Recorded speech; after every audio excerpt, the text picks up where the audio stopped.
बच्चों नमस्ते। सभी को नमस्कार। कैसे हाल चाल हैं आप लोगों के? एक बार बताएंगे।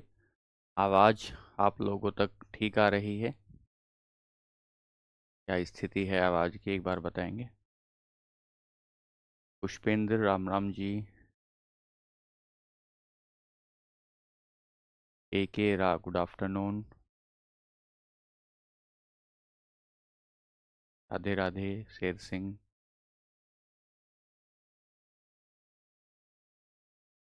नमस्ते सभी को नमस्ते। मैं अच्छा हूँ राहुल प्रसाद। आप बताइए आप कैसे हैं? चलिए। तो मुझे लगता है कि अब कुछ धीरे धीरे आपकी पकड़ केमिस्ट्री में बनना शुरू हो जाएगी। आवर्त सारणी में जो बेसिक है, आज आपका बेसिक जो है पीरियोडिक टेबल का वो ख़त्म हो जाएगा और कल से हम लोग एक एक एलिमेंट को उठाएंगे। जैसे हाइड्रोजन को, जैसे ऑक्सीजन को, जैसे नाइट्रोजन को, एक एक ऑक्सीजन को उठाएंगे और उसके बारे में बात करना शुरू करेंगे। लेकिन आज की क्लास में हम जो पढ़ रहे होंगे, आज की क्लास में हम थोड़ा थोड़ा सा जो आवर्त सारणी का हम लोग जानकारी पढ़ रहे थे, आवर्त सारणी के गुण पढ़ रहे थे, उन गुणों को आज हम लोग कंप्लीट करेंगे। ठीक है। एक बच्चा पूछ रहा है केमिस्ट्री कब तक खत्म हो जाएगी? केमिस्ट्री जल्दी खत्म हो जाएगी। हम लोग अपना लगभग लगभग 40% तक सिलेबस कवर कर चुके हैं, उसकी आप चिंता ना करें। जब आप अपने PYQ देखेंगे तो PYQ के आधार पर आपको कोई भी टॉपिक ऐसा नहीं बचेगा जो आपको क्लास में ना करवाया गया हो, ये मेरा आपसे वादा है। ठीक है। और ये आप चिंता बिल्कुल ना करें कि कब तक ख़त्म होगी, कैसे ख़त्म होगी, कैसे याद किया जाएगा, उसकी आप चिंता ना करें। आप बस इतना सा कोशिश करें कि थोड़ा सा क्लास में शांति बनाते हुए आप पढ़ाई करें। ठीक है। अच्छा, कंसेप्ट को थोड़ा अच्छे से समझाया करो। ठीक है भैया। तो कल मैं जहाँ से ख़त्म किया था क्लास को वहीं से शुरू करता हूँ। आइए, आपके लिए मैंने कुछ एक PDF भी बनवा दी है। जिन लोगों को लगातार कुछ दिक्कत आ रही है संयोजकता निकालने में, उनको भी मैंने निकलवा दी है। ठीक है, यहाँ पर एक PDF भी दिखा दूंगा। तो ये एक, अभी इस पर काम नहीं करेंगे लेकिन दिखा रहा हूँ। ये तो आपकी आवर्त सारणी है जिसे हम लोग पढ़ना शुरू करेंगे। कुछ तत्व हैं, उनकी परमाणु संख्या है, उनका इलेक्ट्रॉनिक विन्यास है, संयोजी इलेक्ट्रॉनों की संख्या है और उनकी संयोजकता है। कुछ बच्चों को ये बात समझ में नहीं आ रही थी कि इलेक्ट्रॉनिक विन्यास कैसे लिखते हैं, तो पीछे जाकर एक बार अफबाउ नियम का जो क्लास थी उसको पूरा ढंग से एक बार देख लेंगे और फिर ये आप समझने की एक बार कोशिश करेंगे तो आपको ये बातें समझ में आ जाएंगी। कम से कम आपको 20 तत्वों का परमाणु क्रमांक, 20 तत्वों का परमाणु क्रमांक और 20 तत्वों की ही आपको जो इलेक्ट्रॉन सजाने की व्यवस्था है वो आपको आ जानी चाहिए। ठीक है। अब मेरा आपसे एक निवेदन ये है, एक सूक्ष्म निवेदन ये है कि आप कमेंट बॉक्स को शांत करें और एक बार मेरी तरफ ध्यान दें, तो फिर वो जो चिंता रहती है समझ में कम आने की या किसी भी तरह की, वो चिंता आपकी खत्म हो जाएगी। आइए क्लास को शुरू करते हैं। पिछली क्लास में जब मैं और आप मिले थे तो हम लोग आवर्त सारणी के प्रॉपर्टीज को पढ़ रहे थे, गुणों को पढ़ रहे थे। और गुणों को पढ़ते हुए, आवर्त सारणी के गुणों को या प्रॉपर्टीज को पढ़ते हुए हम लोगों ने कुछ गुण तो पढ़ लिए हैं, लेकिन अभी कुछ गुण बाकी हैं।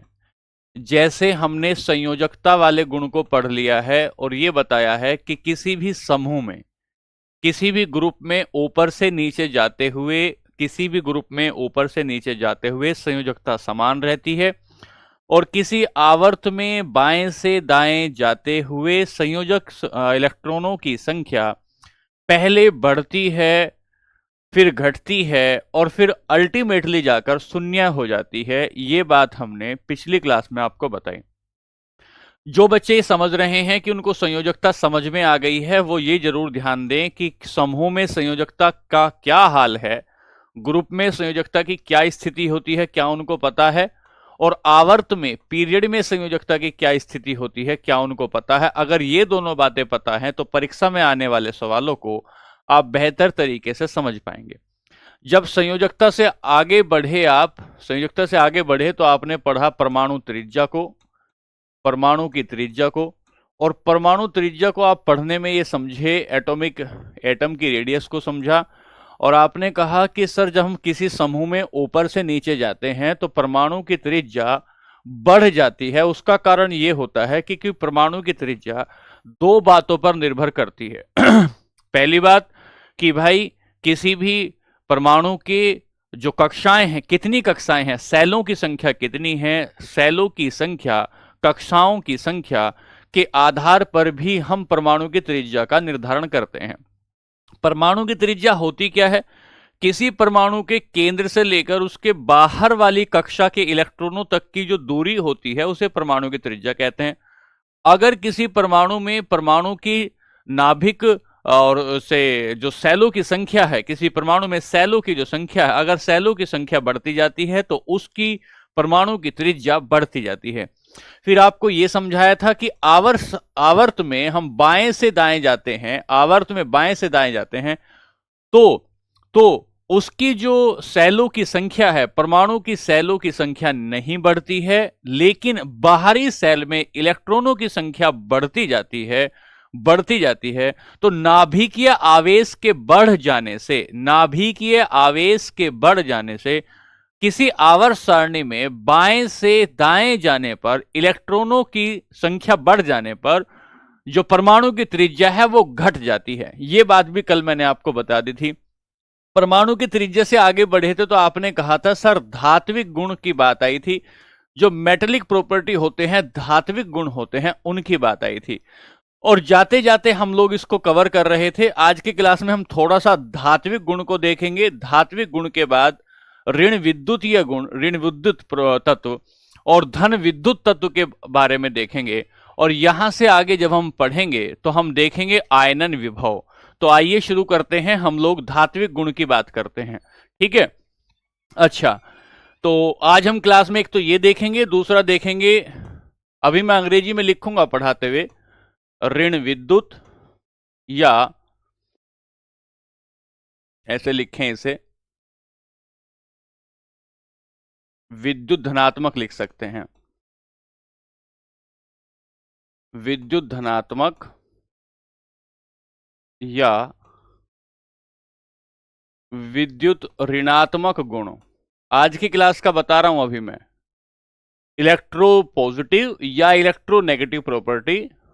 और फिर हम समझेंगे, एक ही मिनट की ये सारी बातें होंगी, फिर हम समझेंगे आयनन विभव को, आयनाइज एनर्जी को। तीन बातें आज की क्लास में हम पढ़ेंगे, पहली ये, दूसरी ये, तीसरी ये। तो मैं पहले आपको धात्विक वाली पढ़ाता हूं। तो कल जिसके भी समझ में कम आया था मैं दोबारा से रिपीट कर रहा हूं, कुछ बच्चे कह रहे हैं।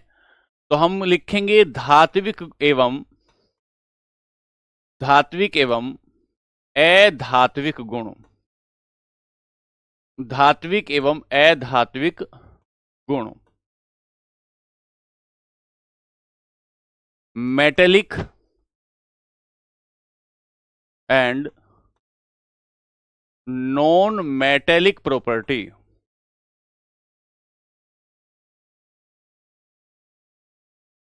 Metallic and non metallic property. अब सुनना ध्यान से, जरा बहुत ध्यान से सुनना। Metallic and non metallic property, देखो एक सेकंड के लिए मैं आपको ये पूरी पीरियोडिक टेबल बनानी सिखाऊंगा, लेकिन थोड़ा सा वक्त लगेगा उसमें। देखो जरा, अगर आप पहले तत्व की बात करते हैं तो ये आपका हाइड्रोजन है, एक बार मेरे को लिखना पड़ेगा। दूसरा आपका हीलियम है, तीसरा आपका लिथियम है, चौथे की बात करेंगे आपका बेरिलियम है। फिर ये आपका थोड़ा गैप आ जाएगा यहां, इसको हीलियम को यहां लिखते हैं। और यहां से पढ़ना इसको शुरू करेंगे तो ये बोरॉन है, ये कार्बन है, ये नाइट्रोजन है, ये ऑक्सीजन है, ये फ्लोरीन है और ये नियोन है, फिर आगे बढ़ेंगे ये सोडियम है, ये मैग्नीशियम है। मैग्नीशियम से आगे बढ़ेंगे तो आपका ये आपको मिलेगा एल्यूमिनियम है, सिलिकॉन है, फास्फोरस है, सल्फर है, क्लोरीन है और आर्गन है। 20 में आपको याद कराऊंगा, ये सोडियम है और ये कैल्शियम है।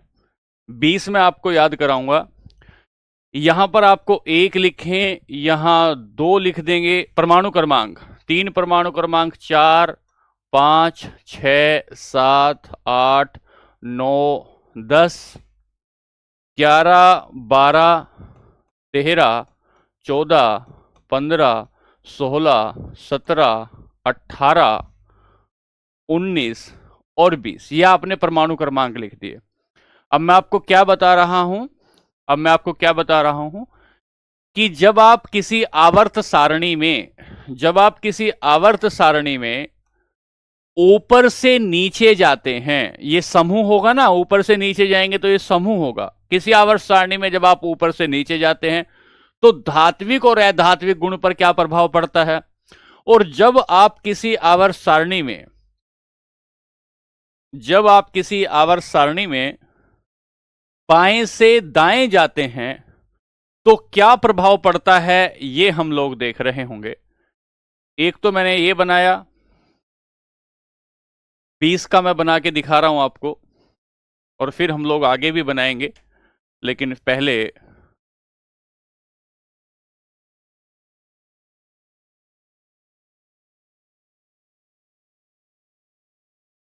ऐसे आप समझने की थोड़ी कोशिश करना। देखिए ध्यान से कि जब आप किसी आवर्त सारणी में ऊपर से नीचे जाते हैं तो क्या प्रभाव पड़ता है धात्विक गुणों पर, और जब आप किसी आवर्त सारणी में बाएं से दाएं जाते हैं तो क्या प्रभाव पड़ता है, ये देखना है। पहली बात ध्यान से सुने, पहली बात ध्यान से सुने कि जैसे जैसे आप ऊपर से नीचे जाएंगे तो धात्विक और अधात्विक गुण की परिभाषा क्या होगी, पहले ये समझेंगे। धातुओं का गुण होता है, धातुओं का गुण होता है कि वो इलेक्ट्रॉन को, धातुओं का गुण होता है कि वो इलेक्ट्रॉन को त्याग कर धनायन बनाने की प्रकृति रखती है। इलेक्ट्रॉन को त्याग कर धनायन बनाने की प्रकृति रखती है, ये धातुओं का गुण होता है। यानी धातुओं का गुण क्या है, अगर हम धातु की बात करेंगे, मेटल की बात करेंगे, तो ये इलेक्ट्रॉन को त्यागती हैं, टू लूज इलेक्ट्रॉन, इलेक्ट्रॉन का त्याग करती हैं, एक बात। और इलेक्ट्रॉन को त्यागने के बाद धनावेश बनाती है, इलेक्ट्रॉन को त्यागने के बाद धनावेश बनाती है।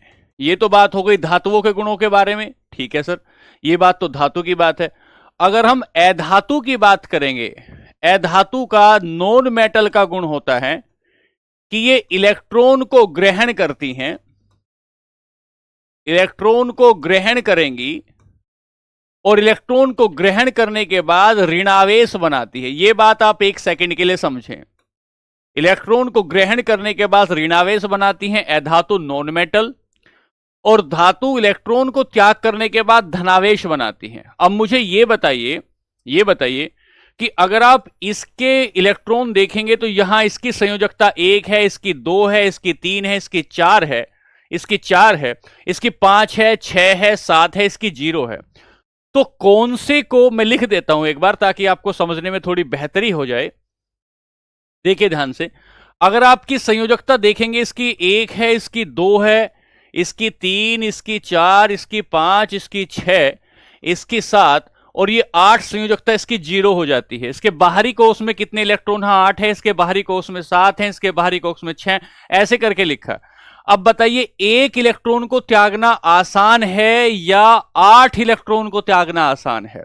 इधर से देखेंगे, एक इलेक्ट्रॉन को त्यागना बहुत आसान है, 2 को थोड़ा मुश्किल, 3 को थोड़ा मुश्किल, 4 को थोड़ा मुश्किल, 5 को मुश्किल। अब 5 के बाद 3 इलेक्ट्रॉन लेना आसान है, 3 इलेक्ट्रॉन लेना आसान है, ना कि इलेक्ट्रॉन ग्रहण करना आसान है। 6 के बाद 6 वाला जो ऑक्सीजन है, इसको 2 इलेक्ट्रॉन लेना आसान है, ना कि त्यागना आसान है। फिर अगली बात, 7 जिसकी संयोजकता है उससे 1 इलेक्ट्रॉन लेना आसान होगा, ना कि 7 को त्यागना आसान होगा। तो इस तरीके से हम देखेंगे कि किसी आवर्त सारणी में जब हम लोग बाएं से दाएं जाते हैं तो धात्विक गुण बढ़ता है। बाएं से दाएं जाने पर धात्विक गुण बढ़ता है। अगर हम यहां नोट करके लिखें कि आवर्त में, फिर मैं समझाऊंगा समझ नहीं आया हो तो, आवर्त में बाएं से दाएं धात्विक गुण बढ़ता है। धात्विक गुण इधर से जाएंगे, घटता है, क्योंकि ये, माफ कीजिएगा, धात्विक गुण घटता है। क्यों घट रहा है, उसके पीछे का कारण क्या है? क्योंकि एक इलेक्ट्रॉन को त्यागना यहां आसान है, तो सबसे अच्छा धात्विक गुण है। फिर यहां बात करेंगे 2 इलेक्ट्रॉन, इसको त्यागना थोड़ा मुश्किल है, लेकिन ये और धात्विकता इसमें मिल जाती है, जब आप यहां जाएंगे इसकी संयोजकता 3 है, तो ये जो संयोजकता 3 है ये इलेक्ट्रॉन को त्याग सकता है, लेकिन 5 के बाद इलेक्ट्रॉन को ग्रहण करना आसान है, ना कि इलेक्ट्रॉन को त्यागना। तो बाएं से दाएं, लेफ्ट टू राइट,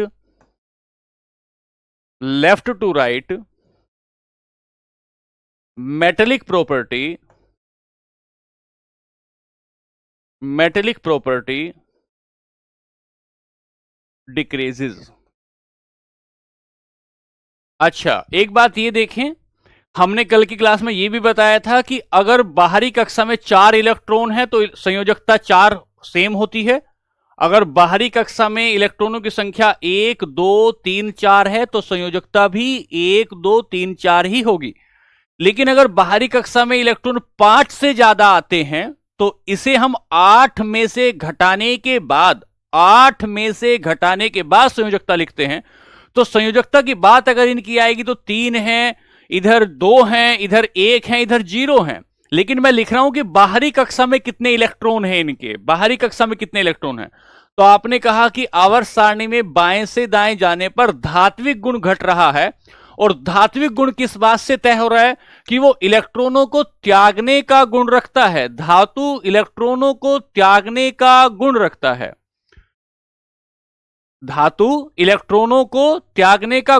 है, क्योंकि इलेक्ट्रॉनों को त्यागने का गुण रखता है तो त्यागना यहां मुश्किल हो जाता है। एक बात हो गई। दूसरी बात ध्यान से समझिए, अगर आप किसी समूह में जाते हैं, ऊपर से नीचे किसी समूह में जाते हैं, तो जैसे आपके पास इलेक्ट्रॉन के पास हाइड्रोजन की बात है तो हाइड्रोजन के लिए एक कक्षा है। इधर लिथियम में आएंगे तो लिथियम के इलेक्ट्रॉनों को भरने के लिए 2 कक्षा आ गई। इधर आप सोडियम पे आएंगे तो सोडियम को भरने के लिए 3 कक्षाएं हैं। इधर आप पोटेशियम पर आएंगे तो पोटेशियम के इलेक्ट्रॉनों को भरने के लिए 4 कक्षाएं हो गई। इसका मतलब ऊपर से नीचे जाने पर कक्षाएं बढ़ती जा रही है। तो बाहरी कक्षा के इलेक्ट्रॉनों को त्यागना आसान हो जाता है। उसका कारण यह है क्योंकि केंद्र से दूरी बढ़ रही है, केंद्र से लगातार दूरी बढ़ रही है। तो आप यह कह सकते हैं कि समूह में ऊपर से नीचे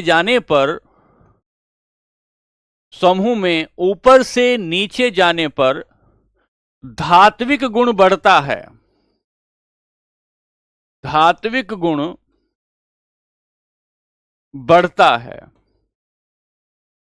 एक बार बताइए, बात समझ में आई है आपकी? नहीं? इन group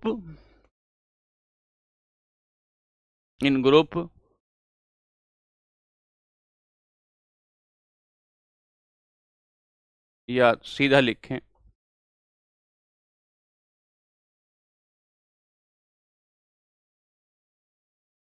upward to downward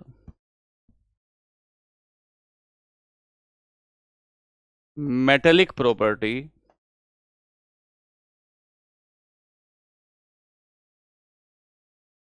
increases.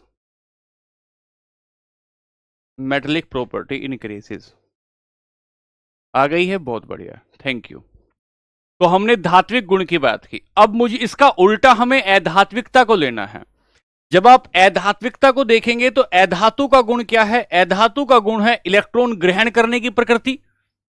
Electron electron ग्रहण करने की प्रकृति।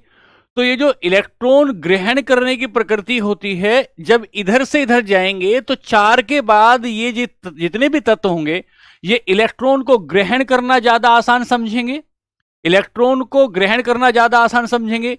इसीलिए 4 के बाद जाने पर इलेक्ट्रॉनों के ग्रहण करने की प्रकृति बढ़ जाती है, तो अधात्विकता बढ़ती है, अधात्विकता बढ़ती है। तो लिखें,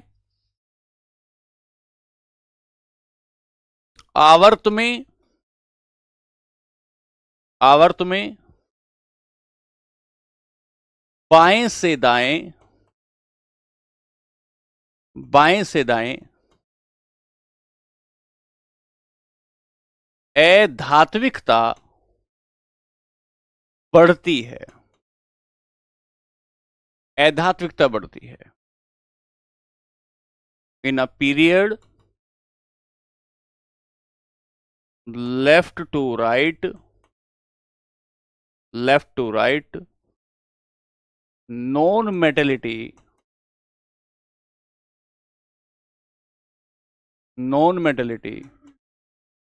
इंक्रीजेस। उल्टा हो गया, धातु का उल्टा हो गया, धातु का उल्टा हो गया है। और अगली बात लिखनी है क्या? किसी समूह में ऊपर से नीचे जाने पर, धातु ऊपर से नीचे जाने पर बढ़ता था, ऊपर से नीचे जाने पर या ऊपर से नीचे अधात्विकता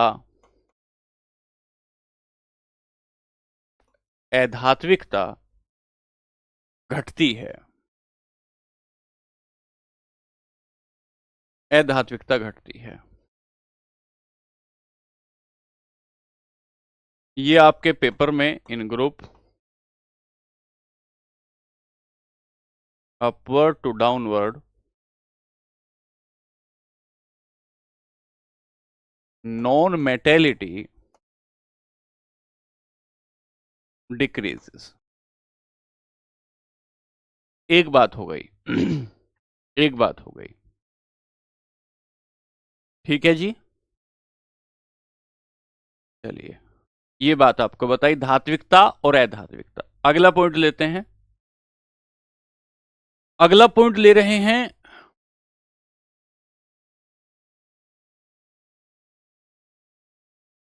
विद्युत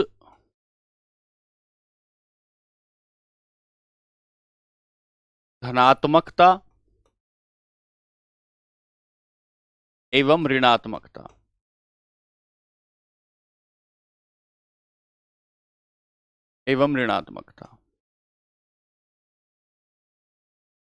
अंग्रेजी में लिखेंगे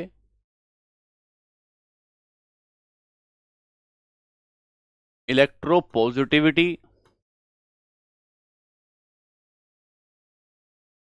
एंड नेगेटिविटी।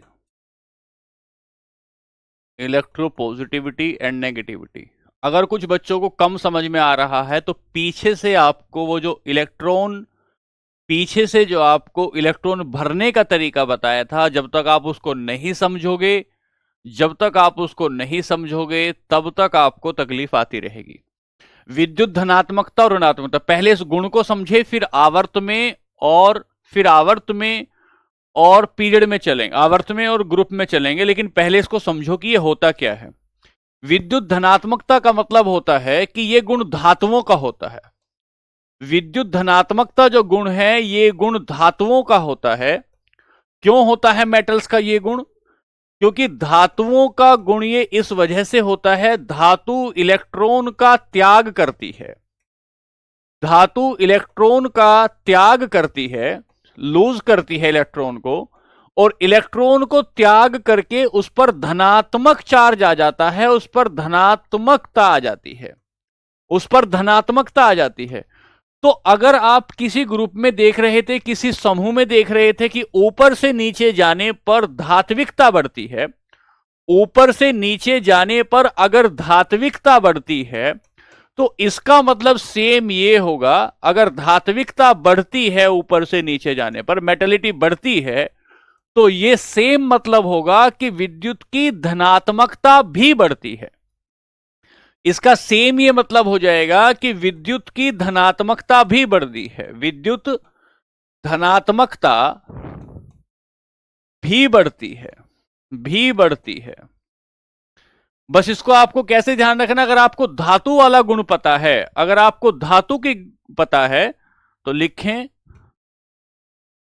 समूह में, समूह में, इन ग्रुप, तो आप इसे भी निकाल ले जाएंगे।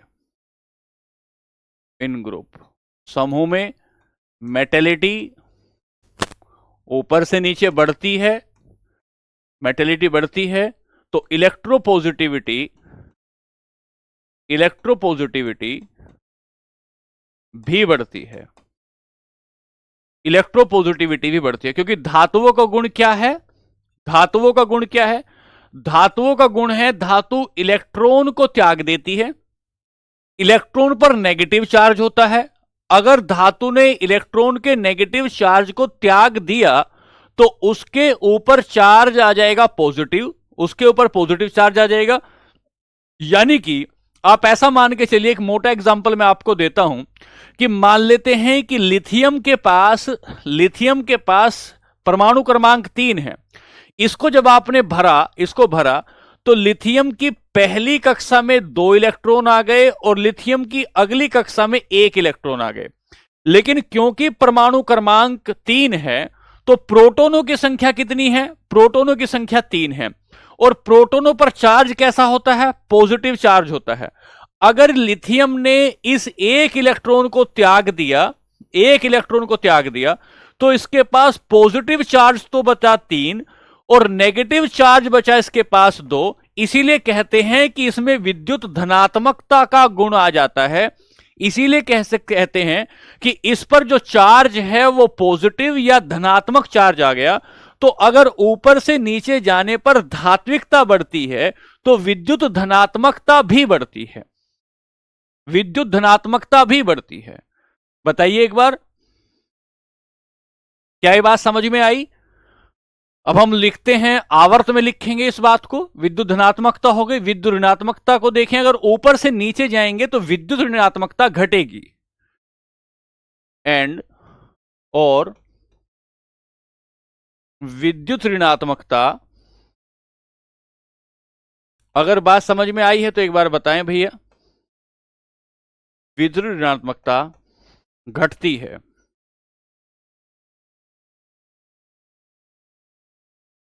घटती है।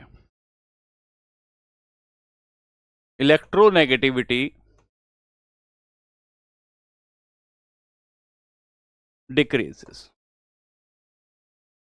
इस एग्जाम्पल से आप समझ सकते हैं। अच्छा ठीक है, बहुत बढ़िया, इस एग्जाम्पल से आप समझ सकते हैं। अब हम देखते हैं विद्युत ऋणात्मकता। जब आप विद्युत ऋणात्मकता की बात करेंगे तो विद्युत ऋणात्मकता का मतलब होता है जब अधातुएं, अधातु का गुण क्या होता है, अधातुओं की इलेक्ट्रॉन ग्रहण करने की प्रकृति, इलेक्ट्रॉन ग्रहण करने की या इलेक्ट्रॉनों का ग्रहण करना, बस इतना लिखिए आप, धातु इलेक्ट्रॉनों का इलेक्ट्रॉन ग्रहण करना। अब एक एग्जाम्पल देखिए आप, यहां आपको यहां से समझ में आ जाएगा।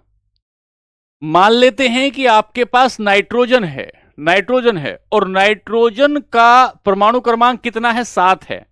देखिए मैं नाइट्रोजन को लेके चल रहा हूं, नाइट्रोजन का परमाणु क्रमांक 7 है, तो इसकी पहली कक्षा में इलेक्ट्रॉनों की संख्या नाइट्रोजन की पहली कक्षा में 2 हो जाएगी और अगली कक्षा में इलेक्ट्रॉनों की संख्या 5 हो जाएगी। और इसके भीतर पॉजिटिव चार्ज कितना है, इसमें प्रोटॉनों की संख्या 7 है, तो पॉजिटिव चार्ज इस पर 7 है। ठीक है, अब ये क्या करेगा, 5 नहीं, ये 5 इलेक्ट्रॉन त्यागने की बजाय इसको 8 पूरे करने हैं, 8 पूरे करने हैं, तो ये 3 इलेक्ट्रॉन ग्रहण करेगा। जैसे ही ये 3 इलेक्ट्रॉन ग्रहण करेगा तो इस पर जो होगा, इस पर जो होगा 5 और 3 8 और 10, नेगेटिव चार्ज हो जाएगा 10 का, नेगेटिव चार्ज हो जाएगा 10 का। क्यों हो जाएगा 10 का? क्योंकि इसको बाहरी कक्षा में अपने 8 इलेक्ट्रॉन बोहर के नियम के हिसाब से पूरे करने हैं। तो हम कह रहे हैं कि ये इलेक्ट्रॉन ग्रहण करता है। अगर अधातुएं इलेक्ट्रॉनों को ग्रहण करेंगी तो इन पर ऋणावेश आ जाएगा, इन पर ऋणावेश आ जाएगा, ऋणावेश आ जाएगा। और आपने समझा है इन पर नेगेटिव चार्ज आ जाएगा, इलेक्ट्रोनेगेटिव, इलेक्ट्रोनेगेटिव। और आपने समझा है कि जब आप किसी समूह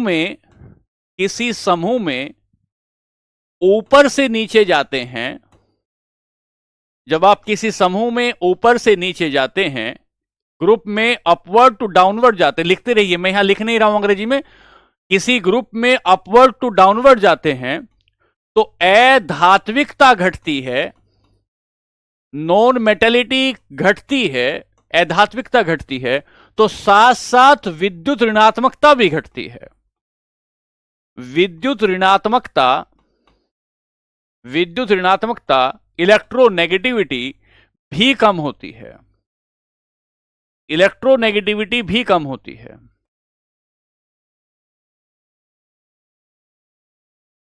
इलेक्ट्रो नेगेटिविटी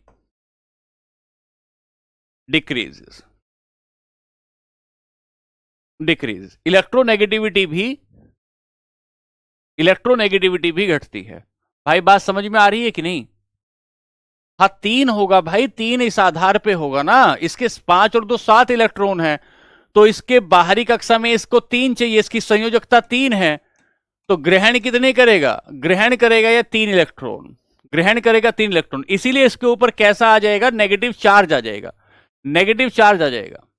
तो मैं ये बताने की कोशिश कर रहा हूं कि ये इलेक्ट्रॉन ग्रहण करना चाहता है। जैसे जैसे आप अधातुओं में, जैसे जैसे आप, एक बात लिख लीजिए फिर दिखाता हूं आपको पीरियोडिक टेबल में, फिर ये बात छूट जाएगी नहीं तो। आवर्त में बाएं से दाएं, आवर्त में बाएं से दाएं विद्युत ऋणात्मकता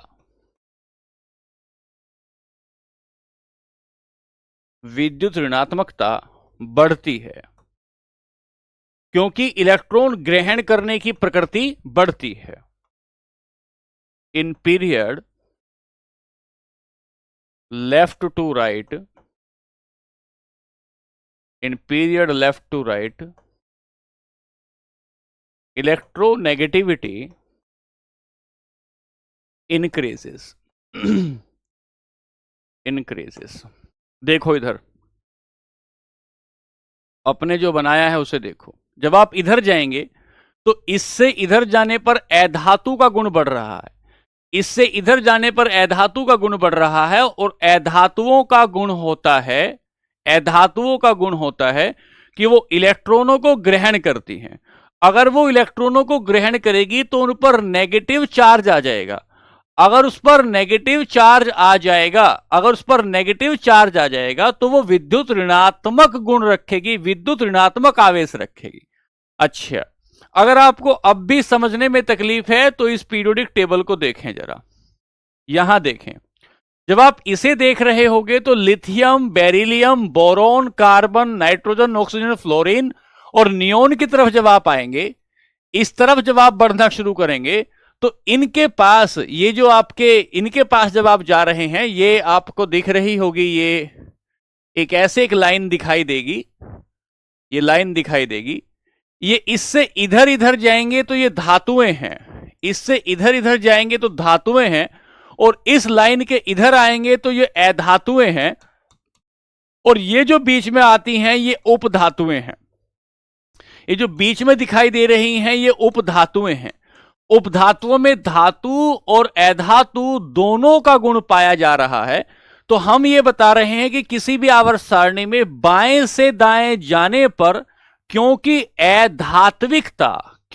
अधात्विकता बढ़ती जा रही है और अधात्विकता का मतलब होता है कि उसकी इलेक्ट्रॉन ग्रहण करने की ताकत बढ़ रही है।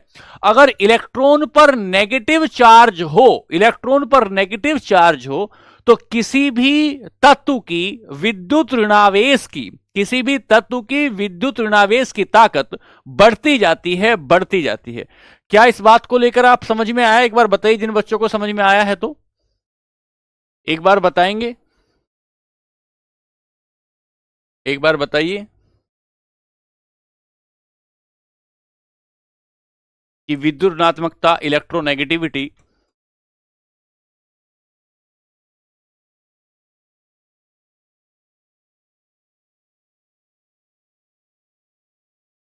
एक बार बताइए प्लीज। अच्छा, थोड़ा थोड़ा समझ, अच्छे से समझ में। भाई मैं ये बताना चाह रहा हूं,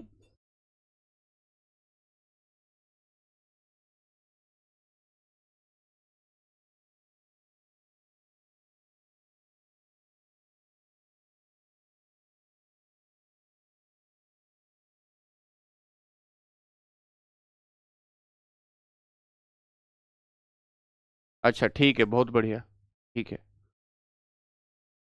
समझ में आया। देखो मैं ये समझाना चाह रहा हूं कि हम लोग आपको धात्विक और अधात्विक गुण पढ़ाना चाह रहे थे, धात्विक और अधात्विक गुण पढ़ाना चाह रहे थे।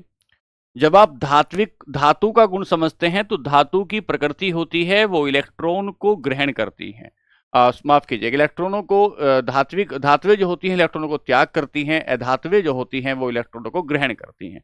अच्छा, इस गुण को समझने के लिए आपने कहा कि सर जैसे जैसे आप आवर्त में बाएं से दाएं जाते हैं तो अधात्विकता बढ़ती जाती है, क्योंकि क्योंकि वो इलेक्ट्रॉनों को ग्रहण करती है इसलिए। और जैसे ही आपने बताया, जैसे ही आपने बताया कि सर, जैसे ही आपने बताया कि इलेक्ट्रॉनों को ग्रहण करने की प्रकृति जैसे जैसे बढ़ती जाएगी वैसे वैसे अधात्विकता बढ़ती जाएगी, वैसे वैसे अधात्विकता बढ़ती जाएगी। और विद्युत ऋणात्मकता क्या है? विद्युत ऋणात्मकता है धातु का गुण होता है। बहुत छोटी सी तो बात है, अगर इसको ऐसे में बताऊं, अगर आप बहुत समराइज करने की कोशिश करो तो देखिए, धात्विकता एक गुण, दूसरा ऋण आवेश गुण, और तीसरा धन आवेश, धन आवेश। तो यहां से इसको पकड़ लो ना, धात्विकता का मतलब होता है इलेक्ट्रॉन को त्यागना, इलेक्ट्रॉन को त्यागना, जो इलेक्ट्रॉन को त्यागेगा उस पर धनावेश होगा, उस पर धनावेश होगा। अच्छा, अधातुओं का गुण होता है, अधातु का गुण होता है, अधातु का इलेक्ट्रॉन को, इलेक्ट्रॉन को ग्रहण करना, और अगर कोई तत्व इलेक्ट्रॉन को ग्रहण करता है तो उस पर ऋण आवेश आ जाता है, ऋण आवेश आ जाता है। ठीक है, अभी अभी आपने बताया कि किसी समूह में जाते हैं तो ऊपर से नीचे जाने पर, किसी समूह में जाते हैं तो ऊपर से नीचे जाने पर धात्विकता का गुण बढ़ता जाता है। अगर धात्विकता का गुण बढ़ता जाता है तो धनावेश बढ़ता जाएगा, ऊपर से नीचे जाने पर अधात्विकता घटती जाती है तो ऋण आवेश घटता जाएगा। आवर्त सारणी में बाएं से दाएं जाने पर धात्विकता कम हो गई है तो विद्युत धनात्मकता कम हो जाएगी। आवर्त सारणी में बाएं से दाएं जाने पर अधात्विकता बढ़ रही है तो इसका मतलब होगा विद्युत ऋणावेश जो होगा वो बढ़ता जाएगा। तो सीधी सी सीधी बात है, अगर आपको धातु पता है, अगर आपको धात्विकता पता है तो आप ऋणावेश भी निकाल लेंगे, पॉजिटिव चार्ज भी निकाल लेंगे, और नेगेटिव चार्ज जो भी गुण होगा वो निकाल लेंगे। यहां तक बात क्लियर है? विद्युत ऋणात्मकता, विद्युत धनात्मकता, भाई ये पेपर में सवाल आएगा, पेपर में सवाल आएगा ये। आगे चलते हैं, एक चीज आपको और बतानी है,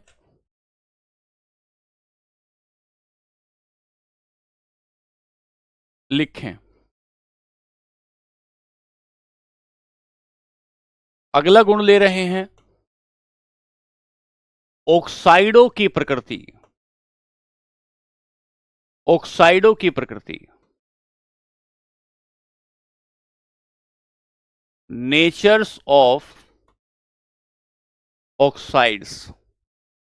नेचर्स ऑफ ऑक्साइड्स। अब ध्यान देना एक बार मेरी बात पे, यहां से भी आपके पेपर में 2025 में सवाल आया, सवाल दिखाऊंगा अभी, अब ध्यान से सुने, ध्यान से सुने।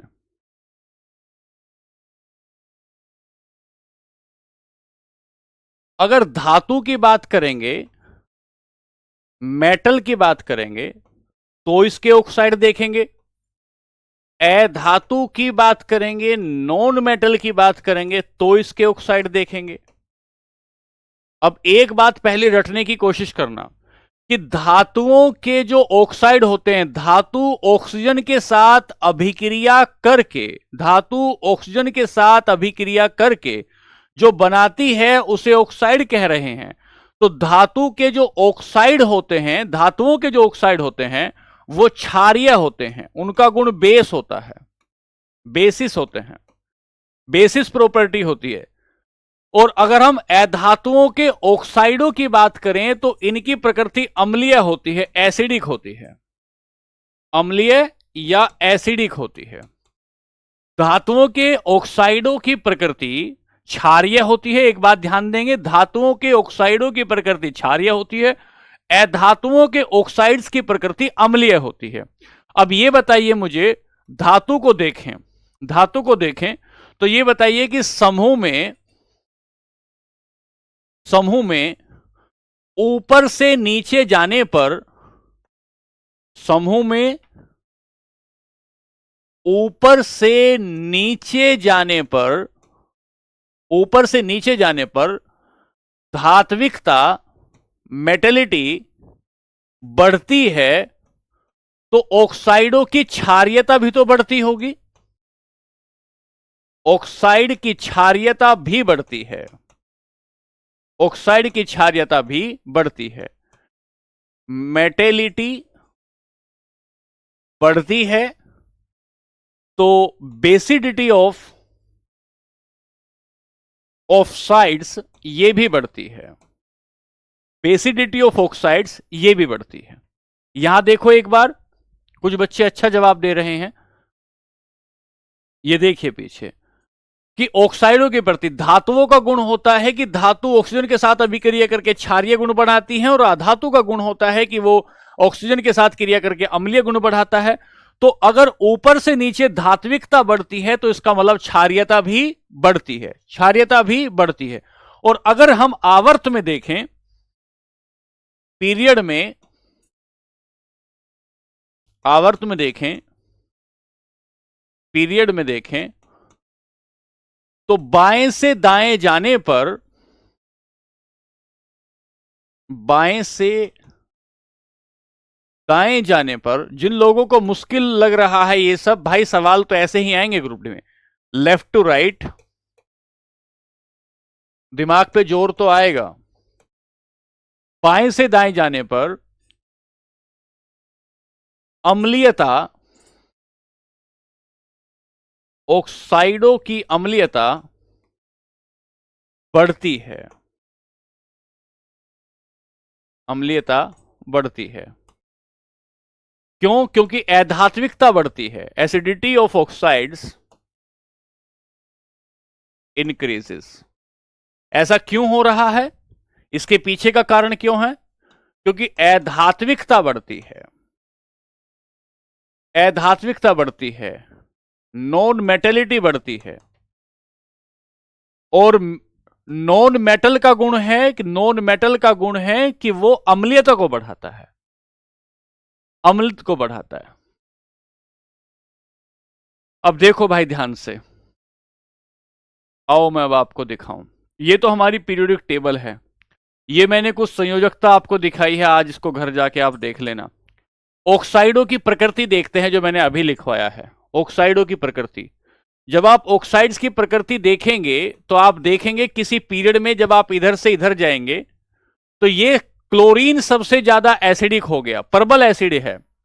और जब आप सोडियम की बात करेंगे तो प्रबल क्षारीय है, क्योंकि इधर धातुएं हैं उधर अधातुएं हैं, तो यहां प्रकृति सबसे ज्यादा क्षारीय आ जाती है, स्ट्रोंगली बेस है और ये स्ट्रोंगली एसिड है, स्ट्रोंगली बेस और स्ट्रोंगली एसिड है। बात समझे?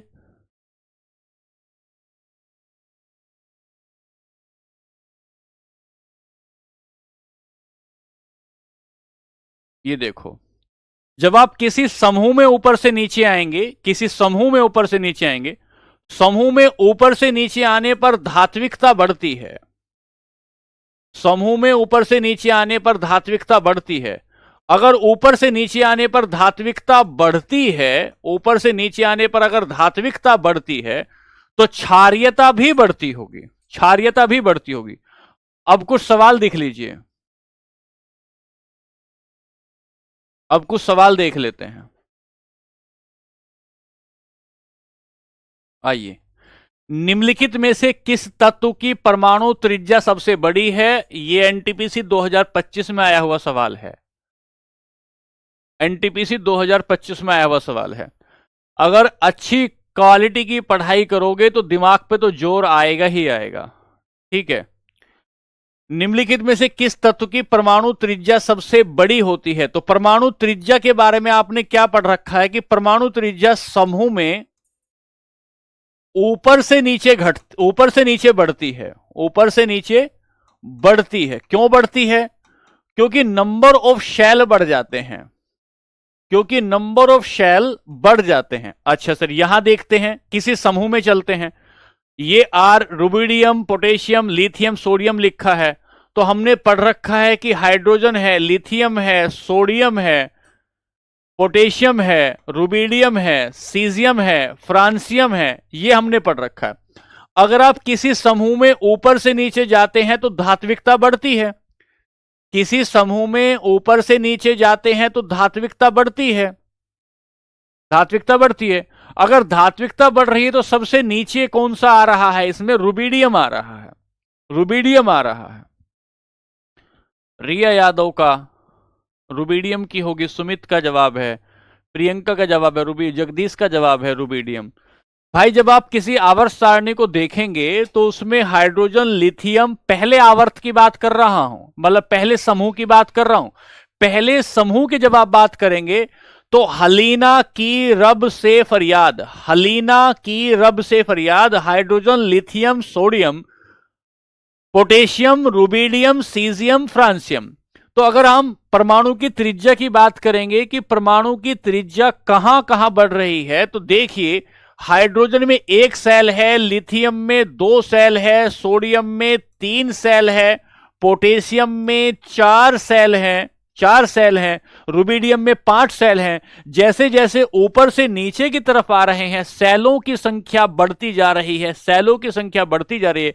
इसका मतलब परमाणु त्रिज्या सबसे बड़ी किसकी होगी? परमाणु त्रिज्या हम केंद्र से बाहर वाली कक्षा तक कहते हैं, केंद्र से बाहर वाली कक्षा तक हम लोग कहते हैं। ठीक है, इनमें सबसे छोटी किसकी होगी? अगर छोटी की बात करें परमाणु त्रिज्या इसमें, तो सबसे छोटी लिथियम की होगी, क्योंकि लिथियम में 2 सेल है। लेकिन ये सबसे बड़ी की बात करता है, सबसे बड़ी की बात करता है। चलिए, याद करना कल से बताएंगे, याद करना कल से बताएंगे। ठीक है, अगली बात, अगला सवाल लें। निम्नलिखित में से कौन सा गुणधर्म, ये 2022 ग्रुप डी में आया है, कौन सा गुणधर्म आवर्त सारणी में तत्वों की स्थिति के अधीन नहीं आता? तत्वों की स्थिति के नहीं अधीन नहीं आता। क्या जब आप आवर्त सारणी देखते हैं तो वहां आपको संयोजकता पता चलती है? चलती है। परमाणु का आकार पता चलता है? आकार पता चलता है। क्या रंग पता चलता है? तत्व का रंग पता नहीं चलता। सबसे बाहरी कोष में इलेक्ट्रॉनों की संख्या कितनी है यह भी पता चलता है, यह भी पता चलता है। तो क्या पता नहीं चलता? तत्व का रंग पता नहीं चलता, तत्व का रंग पता नहीं चलता। आवर्त सारणी में यह भी पता चलता है कि संयोजकता कितनी है, परमाणु का आकार कितना है, बाहरी कोष में मौजूद इलेक्ट्रॉन कितने हैं, सब पता चलता है।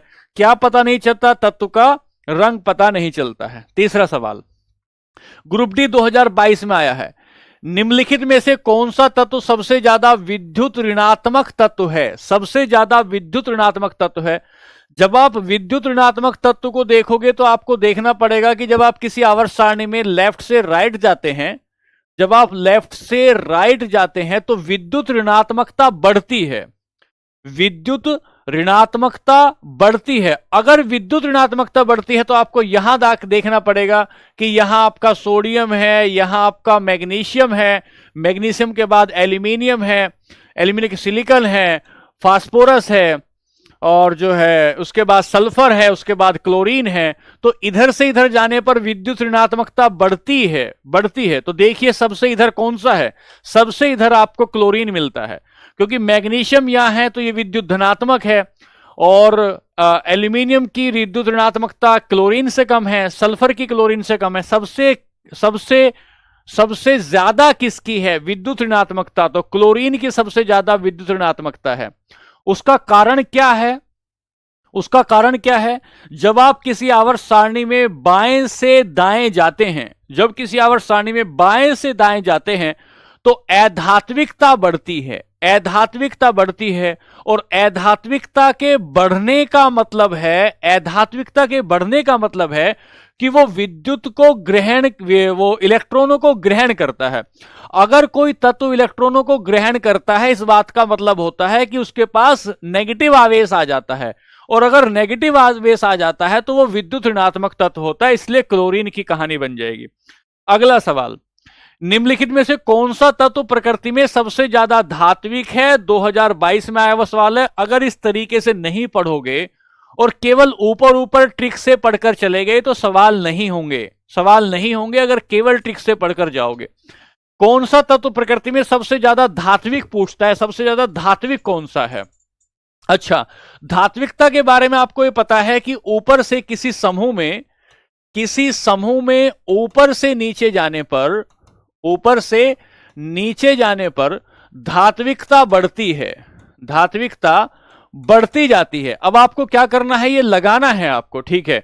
ये आपका बेरियम है, बेरिलियम है, तो बेरिलियम तो ऊपर है, यहां पर इसमें से देखते हैं, बेरियम है, बेरिलियम है, कैल्शियम है, स्ट्रांसियम है। अगर आप कैल्शियम और स्ट्रांसियम को देखें तो यहां अगर आप चेक करें एक बार तो आपको यहां से समझ में आएगा। देखिए यहां चेक करिए, देखिए कैल्शियम कहां है, 20 नंबर पर है, बेरिलियम कहां है, 4 नंबर पर है। दूसरा ये कहता है ये आपका बेरियम इतने नंबर पर है, और स्ट्रांसियम की बात करता है तो स्ट्रांसियम आपका जो है 38 नंबर पर है। देखिए जरा, ये बेरियम है, ये कैल्शियम है, ये स्ट्रांसियम है, ये बेरियम है। सबसे नीचे कौन सा मिल रहा है आपको? सबसे नीचे आपको बेरियम मिलता है, सबसे नीचे आपको बेरियम मिलता है, क्योंकि किसी समूह में ऊपर से नीचे जाने पर, किसी समूह में ऊपर से नीचे जाने पर धात्विकता बढ़ती जाती है, धात्विकता बढ़ती जाती है। इसका मतलब बेरियम की जो धात्विकता होगी वो सबसे, बेरियम की जो धात्विकता होगी वो सबसे ज्यादा हो जाएगी। देखिए इधर, जैसे हमने पढ़ रखा है कि बेटा मांगे कार, बेटा मांगे कार, स्कूटर, बाप राजी, बाप राजी, इसको ऐसे पढ़ते हैं।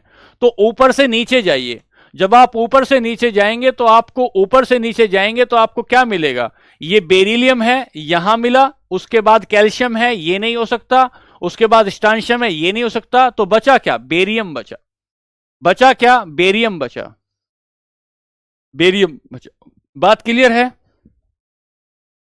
चलिए, तो ये आपके कुछ सवाल यहां बचे हुए हैं। इन सवालों को आप, 10 सवाल हैं, ये आप चेक कर लेंगे एक बार, और इसके बाद यहां से आगे सवालों को हम लोग कल करेंगे।